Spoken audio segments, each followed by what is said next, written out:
Okay, welcome back, welcome back. This is Almost Real Media. Third broadcast of the day as we make our way into toward the evening. It is June 2nd, 2014, and it just won't stop, people. The news just continues to pummel us here and just continues to come in and come in and come in. I guess you recognize the face here on your screen. This would be our crazed shooter, Elliot Rodgers, from the Santa Barbara, California shootings.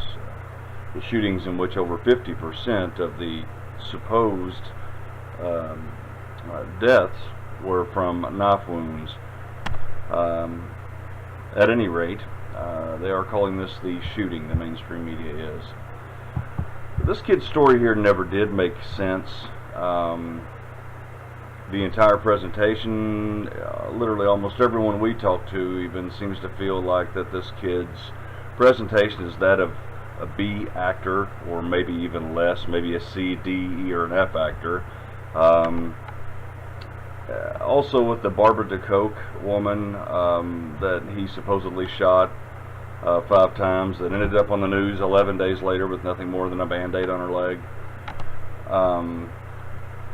The entire thing it doesn't seem real, folks. It doesn't seem like reality, and it just the line delivery, and this guy's upset because he can't get any, and he's gonna go in here and the streets are gonna run with blood, and he's just very poetic and very dramatic about it. And yes, mainstream media is correct, he's narcissistic about it, but I think what did it for me was just the laugh, almost like forced laughter, like you had his fingers in a vice or something, and he was trying to play it off. But at any rate, once we start, this supposedly is the son of a unit director from Hunger Games, and there are some alternative outlets looking into that connection as well. I won't get into that. But one thing I will get into is that on Good Morning America, I believe it was, I may need to double check the resource, the source on that, but I believe it was on Good Morning America. They were talking about this gentleman here, and they cut to an interview with a man that they described as an author, one Simon Astair, who is a British gentleman who spoke at great length about how Elliot's parents were crying on the inside, and they felt more pain for the loss of the victims than they did for their own son, and just all the usual garbage that is usually put out there. Well, I did a little digging into Simon Astair and found an old magazine article here from, I think it's about 2008, maybe. At any rate, we have Charm Defensive. Royals with an image problem turn to Simon Astair, man about town and professional, Mr. Fix-It.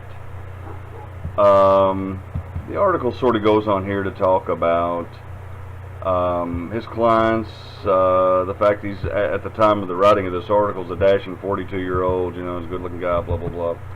Goes on through to, he was the best man at Sting and Trudy Styler's wedding, and past girlfriends read like a red carpet roster. I'm not going to get into all that, but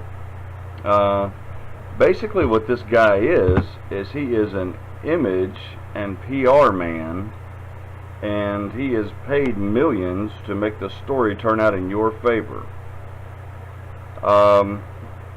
Is it anything conclusive? No, but I think the point that I'm trying to make is that here is yet another example of Hollywood interlacing fingers with Washington, D.C. policymakers and government, and it's just, if you can't see the connection here, I really, really, really feel sorry for you.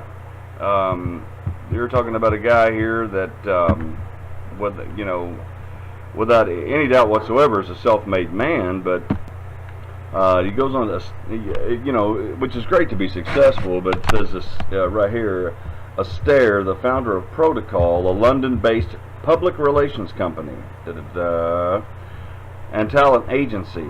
He owns with Philip Knatchbull, a grandson of Lord Mountbatten, says that Kensington Palace isn't too different from Hollywood, and that there's nothing wrong with royals making a buck off of their titles. Quote, royals need to be advised and represented like any other celebrity, end quote. Well, I'm sorry, but to me, this whole deal with the Santa Barbara shooting and all that, we're going to look into that. We're just going to keep digging into that here.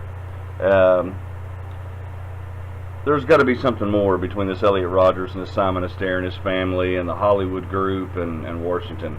But I think at this point I can pretty safely say that there's absolutely no doubt in my mind that I cannot believe that this story is anything but another false flag, another attempt at gun grab, another attempt at stripping Americans of their rights, their Second Amendment rights, and possibly even more, possibly the Fourth and the First.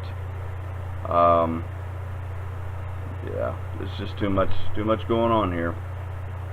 At any rate, we continue to soar on into the evening, so hang in there with us, stay armed, and remember, stay informed, because staying informed is your only ally. Information is your only ally.